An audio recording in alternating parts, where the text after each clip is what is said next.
Thank you. Good morning. I'd like to convene the Governance Committee meeting on Wednesday, December 5th, 2012. We'll begin at 8:11. We have 4 items on the agenda, and I will turn the meeting over to you, Mr. Davis. Well, actually, we have a 5th. Normally, we don't have a read file, but we had something show up late yesterday afternoon that some of them are not very good. They worked good and worked well. That came from the authority's budget office. This is more of a read item at this time, but at the next governance committee meeting, we will need to have a draft policy in place for governing the use of authority discretionary funds. The authority's budget office is tasked with making and enforcing regulations, and from time to time they come out with various recommendations and guidance. This one happens to be a recommended practice, which translation means we need to adopt it, and it spells out on the second page the use of discretionary funds, including the recommended practice, and on page 3 what the policy should explicitly approve and disapprove. So we'll get a policy in place for consideration for next time, for your consideration.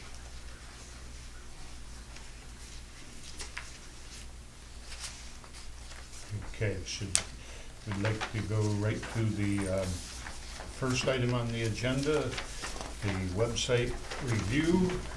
And again, this also relates to the authority budget office. The authority budget office has responsibility for reviewing authorities and enforcing rules and regulations. One of the things that they recently did was take a review of the authority's website. There will be a letter issued shortly on the authority's budget office website. Wanted to provide you with some advance information. On page 3 begins the checklist of the authority website. What they did is on November 15th, they went through the website.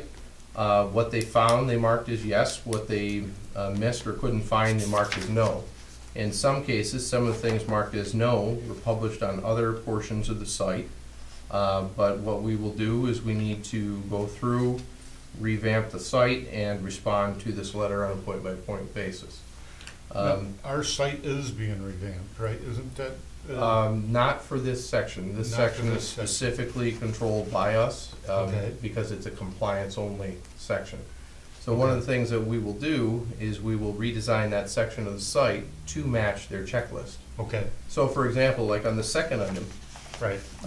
the authority enabling statute, it is posted online, but it's not under the public authority accountability section of our website. So what we'll do is we'll bring that over, we'll put it in this format, so that way the next time ABO checks our site, it all matches up. So a lot of these actually are, they're just not where. There are some that aren't, but most of them are. And I guess I'd like to go down through the list by exception. That would be good. The enabling statute is in a different section of the website. The operations and accomplishments, that is included as a section of the MD&A under the audit report. The subsidiaries. Can I just ask you a question before you go any further? Yes. Now, if we take it out of one place and put it in the other, like for instance, we take it out of there and put it over here, now are they gonna require it in the audit report? So would it be actually better just to list it in 2 places? Well, I think we're going to need to list it in 2 places, because I'll give an example. We used to do a separate MD&A, management discussion and analysis, which is about 3 or 4 pages. What we did is we rolled that complete document right into the audit report. So we took basically 2 things, combined it into 1. Well, the problem is the ABO, are looking for 2 separate documents. Okay. So what we'll need to do is we'll need to have the link go over to the MD&A section of the audit report, or pull out pages 4, 5, and 6, rescan them, and then separately post. Okay. How many hits are we getting on our website? Is it still Um, minimal? I don't know that information. See what else I could tell you that's useful here. Issue with the border station needing a report. Authority board members, everybody's on there, committee assignments are on there, but they wanna see the appointing entity and biographical information, so we'll get that done. Background on the executive director. Authority performance measures, which again are over in the audit report. Schedule of debt. That is just a schedule that we need to Oh, that's in the audit report? do up and post, but again, there's duplication with the audit report there. Internal control structure, that is strictly a posting. The board meeting agenda and meeting minutes are all posted on the website through YouTube. So we've got to push back on that particular issue and ask more questions why they think it's not there, because it clearly is. The annual schedule and notices of all board meetings, we don't have that.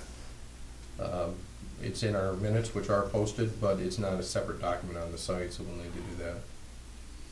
The same with meeting notices and agenda. The webcasts, they're claiming are included, but meeting minutes are not posted. We check that, they are in fact there, so we'll provide a specific response, specific answer. Independent audit management letter, that is more of a housekeeping thing, we need to get that posted. On the next page, property acquisition and disposal, we've got our disposal policy in one section and our acquisition under the procurement in another section. So they're both posted there, but they're in two different sections. Real property transactions, I think that one's self-explanatory. The procurement report, that's strictly a posting issue. And I think we've got a little bit of work to do on the annual investment report. That is just we haven't had an investment program, but we need to post that we have not paid any fees associated with that investment program. So really no action is required here, but what we'll do is we'll make the changes. We will update the authority's budget office and copy the committee to let you know that it's done. I'd be happy to answer any questions that you have. Seems pretty straightforward to me, almost, it is a checklist type of thing. Absolutely. Yeah, it was more helpful that it came in that format that, it's, Oh, and one thing I did forget to mention, this is the first time that's ever been done as well. So this is, it's good to have a checklist. Not directly related to this committee, but just a question, where are we with our web site, our new site? I have an initial draft that needs a lot of work and a lot of editing, Okay, and I'm gonna start working on that shortly. okay, thank you. And just to further answer that question, priority one is going to getting the Greek prospectus complete and out. Priority two is the logistics prospectus, and then the website is third on the Okay. list of what that particular consultant's worked on. Yeah, all right. The second item is a requirement, and that's over on page 5. Probably we should look at page 6. That'd be a good place to start, as background on this issue. The authority must comply with executive orders issued by the governor of New York State, non-negotiable, we need to do it. Executive Order 19 was placed back on October 22nd, 2007. And what that did, it authorized the New York State Office of Prevention of Domestic Violence to implement rules for the protection of agency employees that are covered under Executive Order 19. And what they did is required a couple of things. They required a modification to our policy, and they provided over on page 11 a sample policy that must be implemented.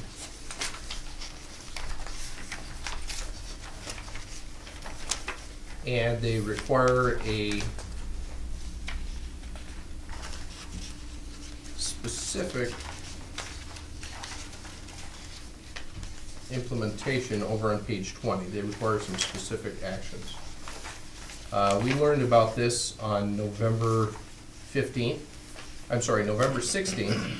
when they called us and said, who is your agency liaison? Because they were supposed to be appointed by November 15th of this year, which is obviously a problem. So what the resolution on page 5 would do, it appoints the executive director as the liaison to the Office for the Prevention of Domestic Violence, as required by the office and also by Executive Order 19. So the first one, on page 5, appoints the liaison, and the second one deals with the policy, which we'll talk about in a minute. Are there any questions on that? You said this should have been done by November 27th? November 15th, actually. November 15th. We did not receive notification. So we're not that far out of the way. No, we're not that far out of this. compliance at all. Okay, so I'd entertain a motion to appoint the Ogdensburg Bridge Reports Agency liaison to the office immediately, would be our executive director. I would make that motion. And I'll second. All in favor? Aye. Okay, Opposed? so we'll move that to the full board for Full board, yes. consideration. Now over on page 26 is the second part.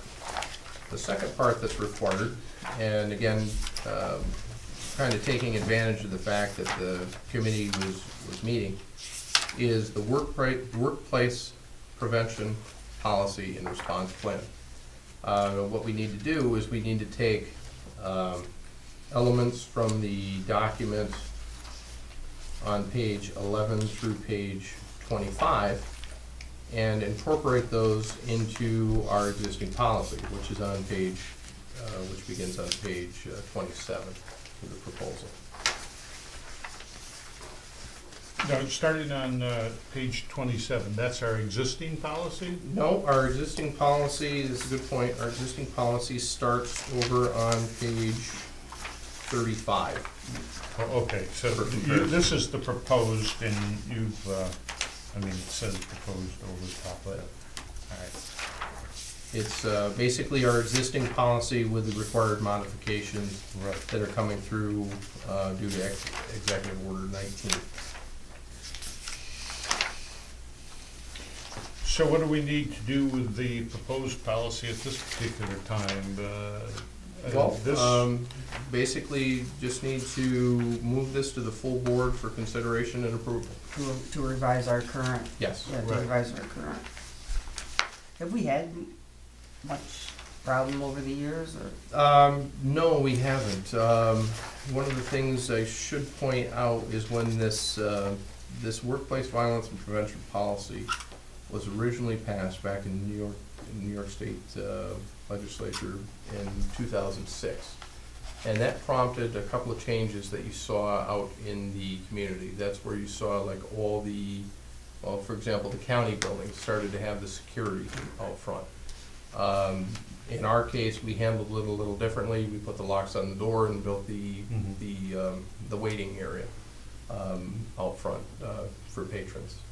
Different agencies dealt with this thing differently, but this is, the first round of this is essentially what locked down the authority and kept the public where the public should be, and so on and so forth, for the protection of. I thought back in the letter, and I may be wrong because, but I thought they said that what we had to do was highlight where the changes were so that it would just, I don't want you to do a lot of work and then have to do it over. When we submit it, yeah, so in bold, Yeah, I thought. it says it right on there. Yes, we'll have to take this proposed document if it's passed, and go through and specifically highlight the sections that have changed, Okay, so that just- way they can Just see. as a point, so that you don't have Thank to you. turn around and do it again, that's all. I appreciate that. I've had quite a bit of training in domestic violence in work as a law guardian, but not from this point of view, from, you know, just the signs and the, what to do with the kids and things. I know there's a day-long training that's mandated that authority staff attend on this topic in Albany, so. I've done those seminars. There's really not that much to point out that's different between the new policy and the existing policy. We took the existing policy very seriously when we implemented it originally, and a lot of that language is consistent.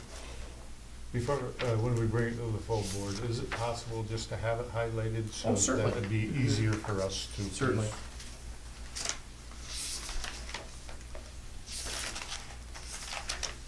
Were there any questions on the proposed procedure at all? I don't have any questions. I don't have any, so- they actually started in the nineties with small changes. Actually, after the OJ case, was one of the first big things was they stopped doing the postal locators. We used to, in our collections, be able to pay 50 cents at the post office and get anyone's address. And they actually stopped that on the postal service, stopped that. Yeah, that was actually, because I used to curse OJ trying to find my little judgment debtors, and we couldn't do it anymore. It was an easy way to do it, you know, other than to have to sign up for a website. You can do it, but you have to pay a lot more money now. But yeah, so they started even back in the 90s to really implement. It's interesting, I was not aware of that. As Yeah, an yeah. aside, anybody has a cell phone that wants to block Yeah. telecommunications, there's a number you can call and block it through New York State. With the committee's permission, I'd like to move this to the full board for consideration. And I would assume we will do at the board level, we'll look at it, let it sit for a month, and then pick it up the Yeah. following month. If that's acceptable. The next board meeting, I will not be there, so you Okay. have to make. All right, so I will. report. And, yes. Okay, so, need a motion? I'll make that motion to Okay, bring it to the floor. I'll second. All in favor? Aye. Opposed? None? So, Okay, so that brings us over to page 39 of the document. This requires a little bit of background explanation. It revolves around our digital display sign and a mess that a downstate authority got themselves into over advertising standards. MTA in New York governs digital signs, billboards and subways, so on and so forth. They had an advertising policy in place. In their case, they lease out their billboards to both community organizations and private and public entities.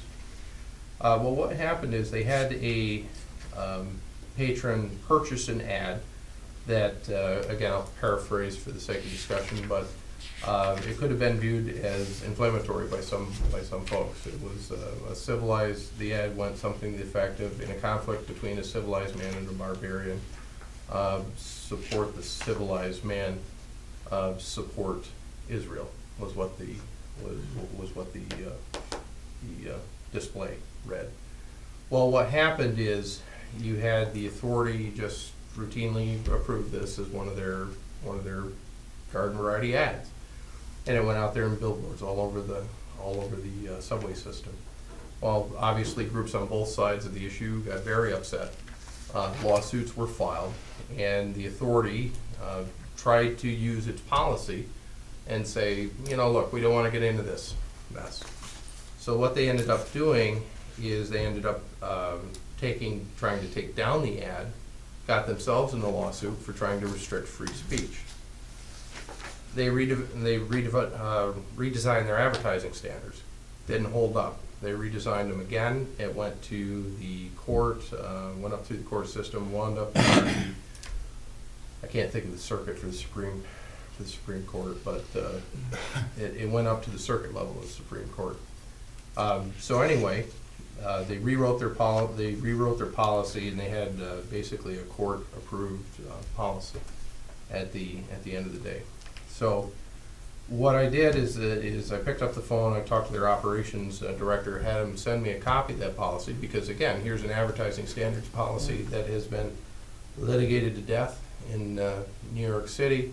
It's gone through court challenges, it's held up to a Supreme Court challenge, and everything is good with this. What this does, it establishes advertising standards and allows the authority to exercise due control, but does not restrict freedom of speech. And this is important on this new digital sign, particularly if we decide at a future point to open it up to community groups and then open it up to the public and private parties after that.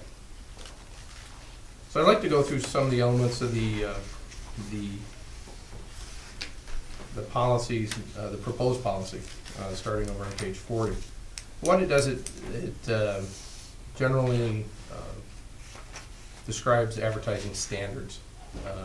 In our case, the only thing that we have is the digital sign, but we do have billboards as well. What it does under point A is it puts some limitations. And if it's a commercial transaction, it basically says it must be truthful, must be truth in advertising under point I. Under point 2, the advertisement promotes, if it contains or promotes unlawful, illegal goods or services. Yeah, that makes sense. If it declares an endorsement by the OBPA of any service or product or point of view without the OBPA's authorization. Makes sense too. Patently offensive sexual or execratory activities to satisfy the definition of obscene material. So that makes sense as well in terms of the obscenity.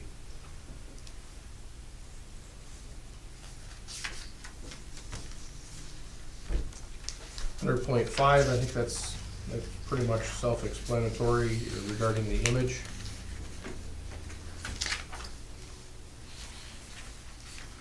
Point 6, violation of law.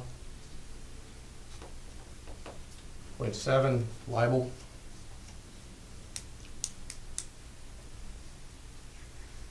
See, we got to renumber it here. Should be point 8, but it reads point 9. The advertisement contains an image or person who appears to be a minor in a sexually suggestive dress, pose, or content. Item 10. And if it said something that was directly controversial or directly opposed to the commercial interests of the authority. So, for example, use of the Port of Prescott. But, I don't know why it would be there, but.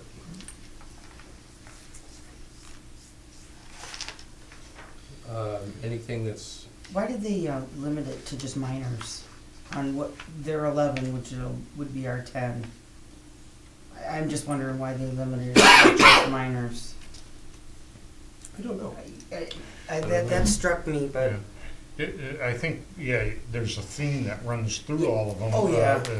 That does protect minors. So it's kind of one of those things, number 7, that can't promote tobacco or tobacco-related products. Yeah. And one of the things that came up in my mind, then why wouldn't it be alcohol or alcohol-related products, or drugs, drug-related products, or whatever? And it probably is covered in another section.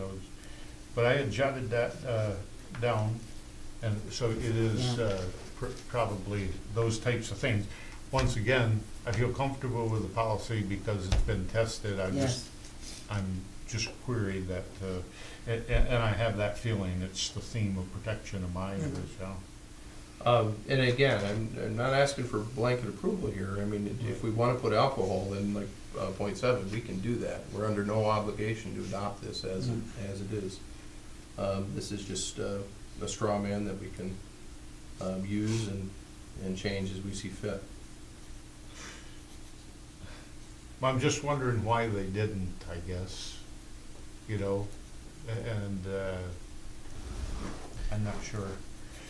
that needs to be in there. I just, So on the one with, Thank as it's stated here on point 11, do we want to take out the, or I guess do we want to add end the sentence after otherwise disturbing? Or keep it in, they must have had a reason why they put the minors.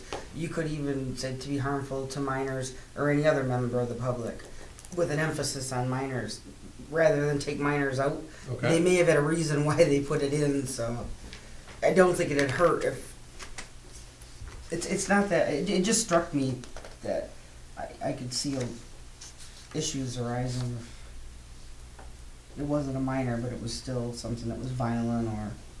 So how about if we put that in there, or we'll continue the sentence, or Yeah. other members of the public? Yeah, I think that would. Does that work for everybody?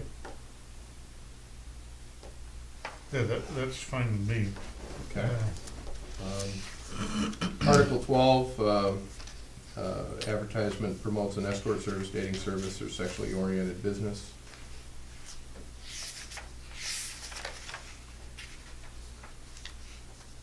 Item B deals with some additional provisions relating to advertisement. Separation, it basically deals with separation between the Bridge and Port Authority and any message on that sign. And specifically on the next page on top of 42, advertisements shall readily and unambiguously identify the person, corporation, or entity paying for the advertisement.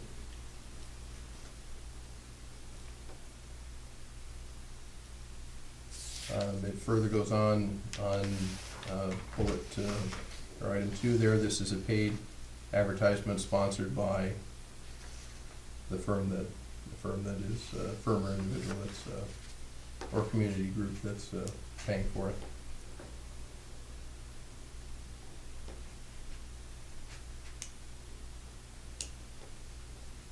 So you plan on getting into the advertisement business with our sign? No, but that decision still needs to be made by the board of directors.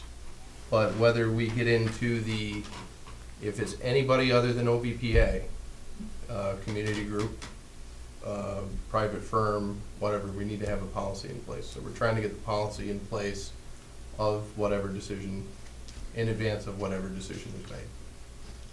I pictured this sign being basically for us, to tell people things about the Bridge and Port Authority and stuff like that.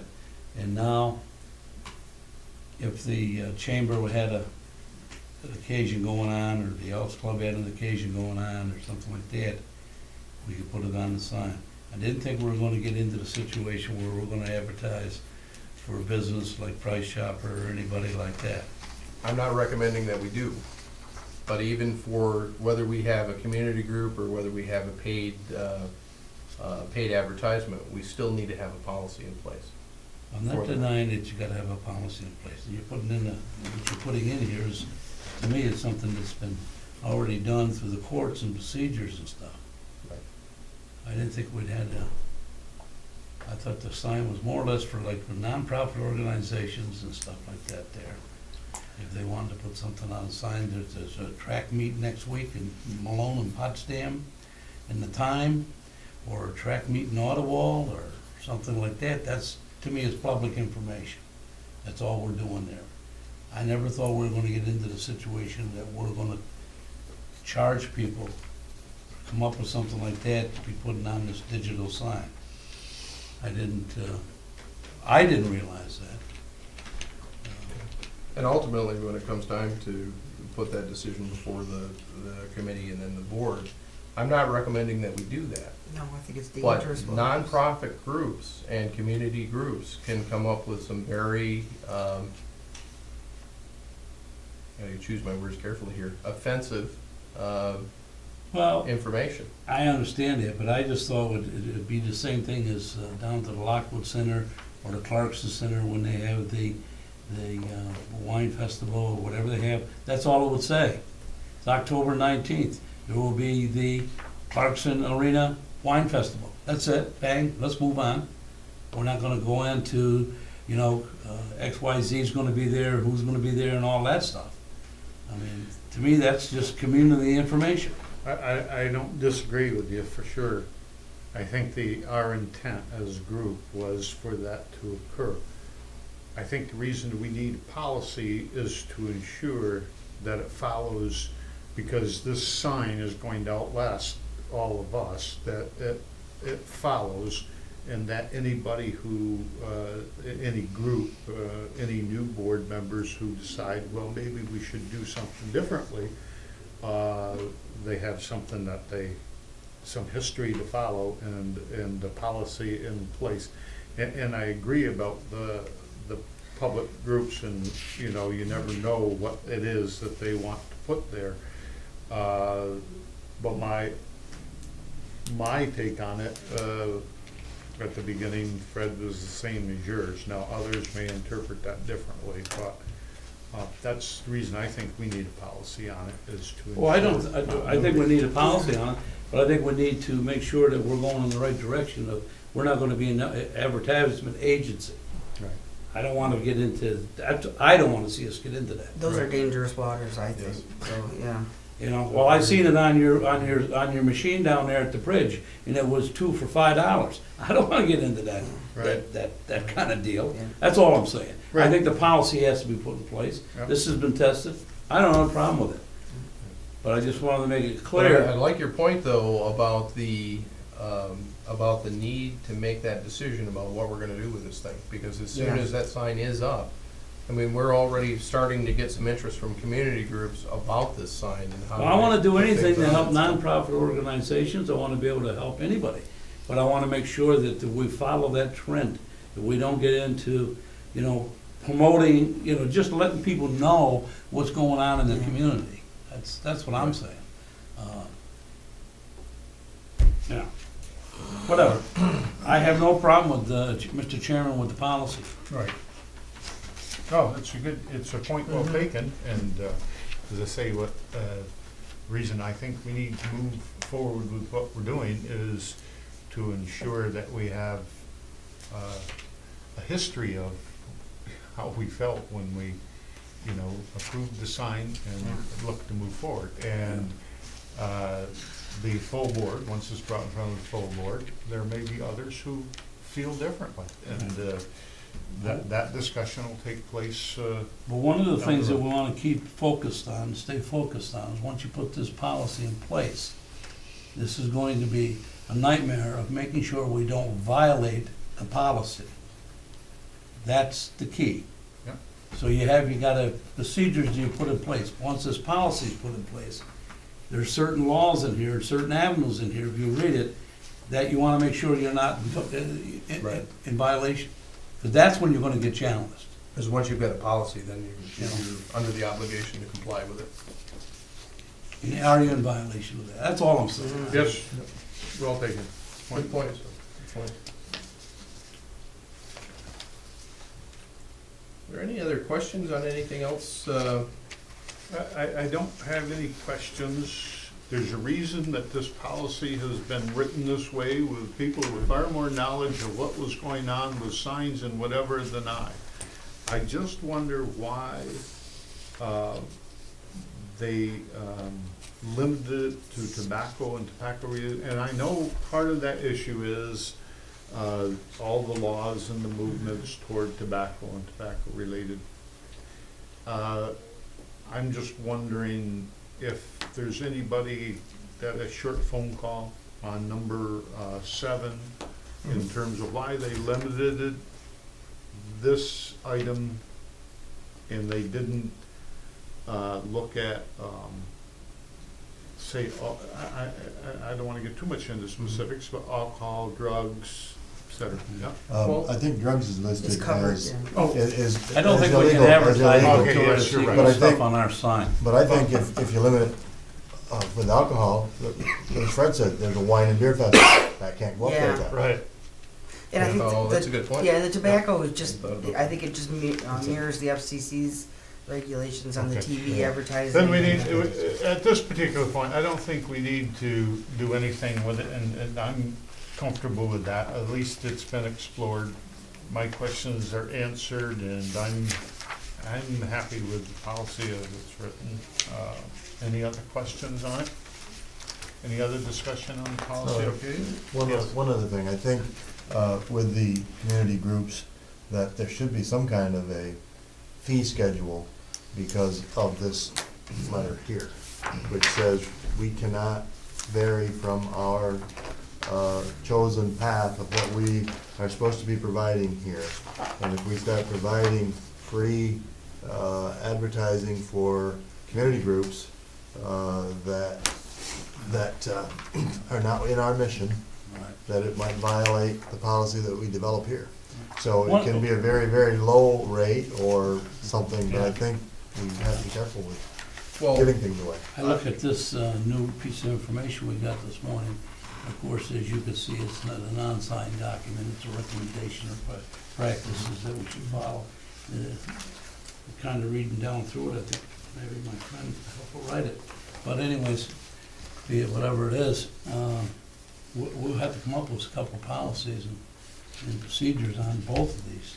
I think that's, and I would think that, Mr. Chairman, maybe the format would be to use, along with, after we get it formalized, maybe our attorney should be involved, because it doesn't spell everything out, on certain things. Maybe we should come up with our own guidelines and our own procedures on what we really want to do. These are just recommendations. They're not in the second of order. It's got to be adopted. Right, this is not something we're gonna just roll right into policy. There's things that we can look at. Pick and choose what we need to do to protect what we need to do, and always put that clause in there as they do from time to time. If we need to change our procedures and policies to, comply with the laws, we'll do that. Put that little clause right in there, and just move forward nice and easy on it. And that's my recommendation. And going back to the thought of the fee for the community groups, and taking a look at this recommendation that we just received on from the authority's budget office. Again, our central mission is to operate infrastructure and create jobs. One of the things with the community group advertisement on there, let's take the wine and food festival, for example. When a request is made from a community group to put that on the sign, I would argue that's in our best interest to do that, because it helps facilitate bridge traffic. You just said the way it And would that be on the may sign. give us You just said it the way it would be on the sign. exactly. Very simple. Wine and Foods Festival, Lockwood Marina, date, that's it. You're not advertising, you're not, We'll look at it, but I think we would be within our core mission doing that and not necessarily have to charge a fee. My point is, there might be ways around things. Yeah. But we'll take a look at it. Now, this is gonna advertise both ways, right?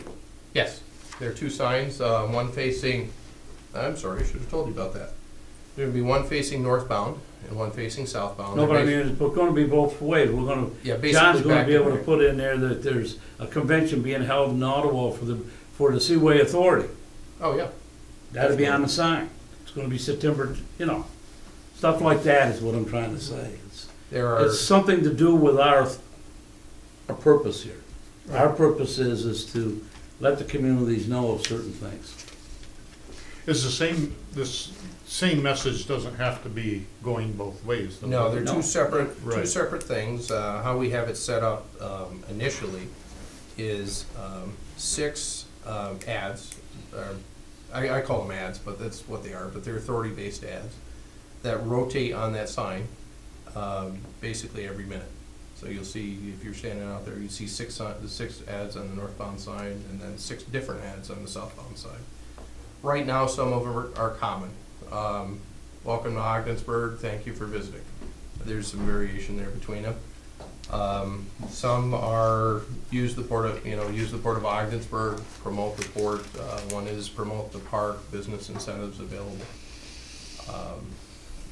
The sign also does have capability for video as well, and that's something that, again, we're keeping it simple out of the gate until we figure it out, until we learn how to use it and how to change it, and then, eventually we'll probably have some video on there as well, short 5-second video clips, that type of thing. So I we think can this move- recommendation, along with this recommendation, the committee would, I think it should be moved to our attorney, Frank, and have him come up with maybe 2 policies for us to adopt. Once our attorney has done that, then we can, that's just a suggestion. Well, that wouldn't need a motion, though. We can just. No, that wouldn't need any formal approval or anything. It's Take something these that can policies, just take these, put them together, direction to and staff. consider that option of the fee schedule at the same time, right, with this. Would we have to come back to this committee, or could we then go to the full board with it, once that's put together? We probably should go to the governance, back to the governance committee, Okay, because that's where the ABO guidance would have that, and the factor that we should discuss Okay. here. Because if you really look, if you look at this thing here is, you know, I think it's something we gotta review with our attorney, and, there's quite a few things in here that, And I think to be safe in the meantime, before this policy or a version of this goes into effect, to stay on the safe side of things and not get ourselves in any mess, that sign, there should be an understanding that sign, when active, should be OBPA use only. until we have a Until we have- policy, Okay. I thought that's where you're going, so I kept my mouth closed, but that's what, that's what I felt too, that all it is, until we get this resolved, where we want to be, that's all we use it for. And the answer to any groups who ask the question is that once we get that resolved, there will be something in place, but for the time being, until that's all done, we need to wait, so. And I know this is more of a facilities committee item, but just to update you on the status of the sign itself. The sign is scheduled for, they tried to do an installation, they had some issues with the frame. The frame is being, not remanufactured, but a new frame is being manufactured. They're gonna assemble everything in one piece and then bring it up here and set the northbound and set the southbound sign on the same day. It looks like that's gonna occur sometime between the 21st and the 29th of this month. Okay. So at which point, as soon as they put it in and hook it up, it's active, all the ads, the content's ready to go, the power's there. The only thing we're waiting for is the sign itself.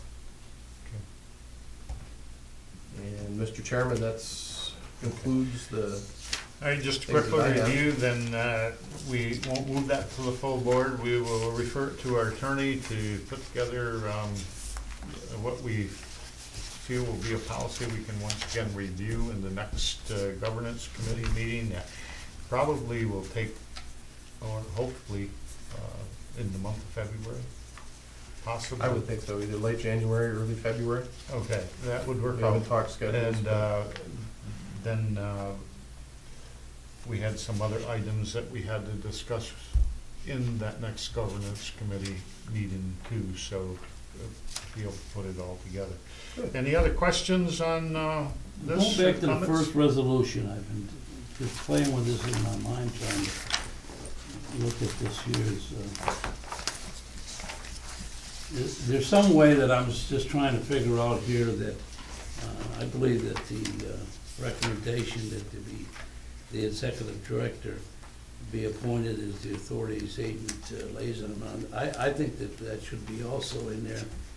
Somehow we should work it in there that it could be the executive director or the deputy executive director. Because if Wade's not here, we're gonna have to have somebody that is, and I think I was just wondering how that resolution, if we can, to add the deputy executive director into that. We can easily do that. We Is can that- easily do that. We'll put the primary as executive director, secondary contact deputy executive director. And then both of you could take the training and, what do you think about that, Mr. Chairman? Oh, I think it's something that we should have thought of back here. I think we have to go back and redo the motion though, right, in order to do it? Or no? Yes, you would have to, yes, you'd have to. You'd have to pick that up and then, I was gonna bring it up earlier, but I wanted to just get the whiff of all of it's going on there. I didn't wanna be tied down to where, we just have the one person and. Okay, so let's go back to agenda item A4. We made motion to recommend that the executive director be appointed as the authority's agency liaison. We're looking at a motion to amend that to be the executive director slash assistant director, right? Yes. Would be appointed as the authority's agency liaison. We have the right to approve two people, or does it have to be just one? I would say we do. I mean, they only request one, but there's no reason that we can't appoint one as primary and one as secondary. Right. Okay, That's so, I would, my suggestion would be, it would just add a new sentence, the Yes. second point of contact, or the second point of contact shall be the deputy executive director. okay, so motion That would be to covered. amend, with the second section being the deputy executive director. I need that motion, I'll make that motion. okay? I'll second it. Any other discussion? All in favor? Aye. I think that covers it. Opposed? Okay. Passes. Any other business to come before this committee today? No, but the only thing I will point out is we're entering kind of a new regulatory phase. We have a variety of new reports and things that we're trying to comply with. You're going to see more things associated that are gonna come before this committee with the authority's budget office, with executive order compliance, with regulatory compliance, things that you haven't seen in the past because there's a bunch of these things coming. My feeling, what you're seeing here today is the tip of a large regulatory iceberg. Okay. Anything else? I make a motion to adjourn. Okay, second, and we're done. Thank you. Thank you very much, folks.